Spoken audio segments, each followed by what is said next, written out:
औज़ुबिल्लाहि मिनश्शैतानिर्रजीम बिस्मिल्लाहिर्रहमानिर्रहीम।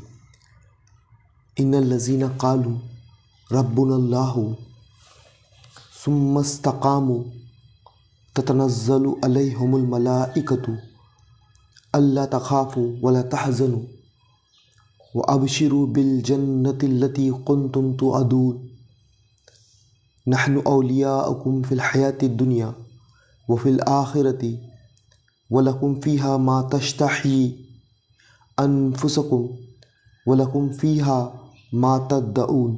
सदक़ल्लाहुल अज़ीम।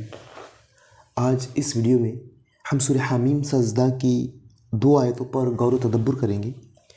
इन आयतों की तर्जुमानी इस तरह से है कि बेशक जिन लोगों ने कहा कि अल्लाह हमारा रब है, फिर उस पर साबित कदम रहे, तो उन पर फरिश्ते नाजिल होते हैं और वो कहते हैं ना खौफ करो ना गम करो, और खुशखबरी है तुम्हारे लिए जन्नत की जिसका तुमसे वादा किया जाता है। हम तुम्हारे दोस्त हैं दुनियावी ज़िंदगी में भी और आखिरत में भी, और तुम्हारे लिए यहाँ जो तुम्हारे दिल पसंद करे और जो तुम यहाँ सवाल करोगे। मेहमान नवाजी है बख्शने वाले रहम करने वाले की तरफ से। अजीज़ साथियों, ये 2 आयतों की तर्जुमानी मैंने आपके सामने रखी। अब हम गौर करें इस आयत पर, तो इस आयत में हमारे लिए कितनी बड़ी बशारत है कि जो चीज़ें अल्लाह ताला ने बयान फरमाई, कि सबसे पहली बात जो अल्लाह ने यहाँ बयान फरमाई ये कि जिन्होंने कहा अल्लाह हमारा रब है, यानी जो इस बात पर यकीन रखते हैं, इस बात को मानते हैं कि उनका जो रब है, उनका जो पालने वाला है, उनका जो आका है, तो वो सिर्फ़ और सिर्फ अल्लाह ताला है।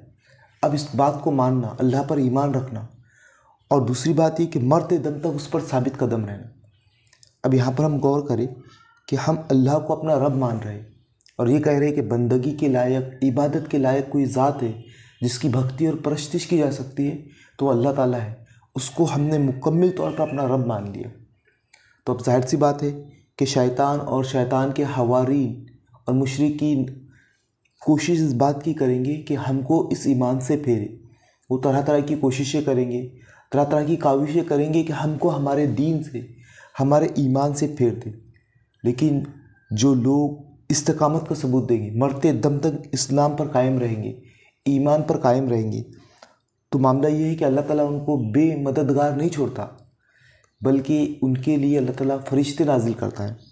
और ये कि फरिश्ते उनसे कहते हैं कि ना गम करो ना खौफ खाओ, और खुशखबरी है तुम्हारे लिए जन्नत की जिसका तुमसे वादा किया जा रहा है। अब यहाँ पर आप देखिए नीचे की जो आयत में अल्लाह ताला फरमाया हम तुम्हारे दोस्त हैं दुनियावी ज़िंदगी में भी और आखिरत में भी। अब हम गौर करें कि अब ये फरिश्ते हमको तो नुज़ूल होते वक्त नहीं दिखते, लेकिन अगर हम देखें कि इस ईमान की वजह से जब हम पर मुसीबतें और परेशानियाँ आती है, तो अल्लाह ताला की तरफ से एक तरह का सुकून और राहत हमें मिलती है। तो ये फरिश्तों के ज़रिए से अल्लाह ताला हमको सुकून और राहत देता है, इस्तकामत देता है, सकीनत देता है। तो अल्लाह ताला के फरिश्ते जब हम ईमान पर कायम रहेंगे तो हमारी दुनिया में भी वो मददगार है और आखिरत में भी मददगार है। अब यहाँ पर देखिए कि अल्लाह ताला ने जो लफ्ज़ इस्तेमाल किया औलिया, जिसके मायने होते रफ़ीक के, प्रोटेक्टर के, कि वो हमारी दुनिया में भी हिफाजत करेंगे और आखिरत में भी।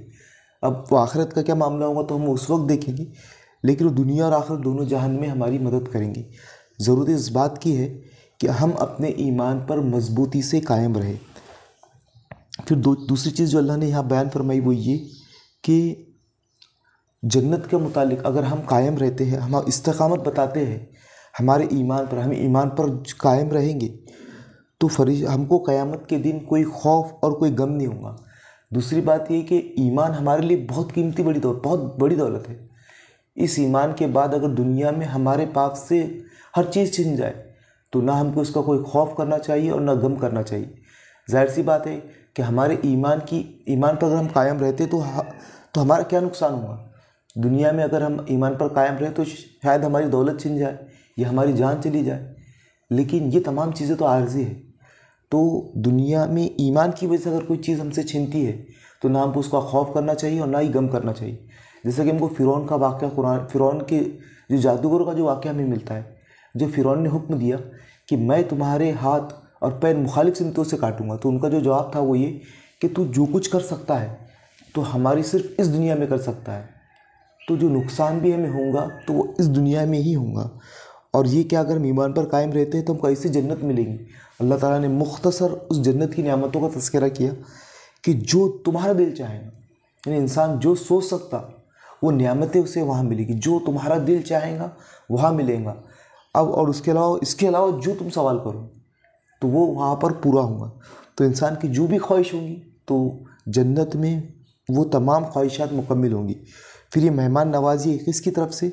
बख्शने वाले, रहम करने वाले की तरफ से। वो उस रब की तरफ से ये मेहमान नवाजी मिलेगी जन्नत में हमेशा हमेशा के लिए, कि जो बख्शने वाला है, रहम करने वाला है।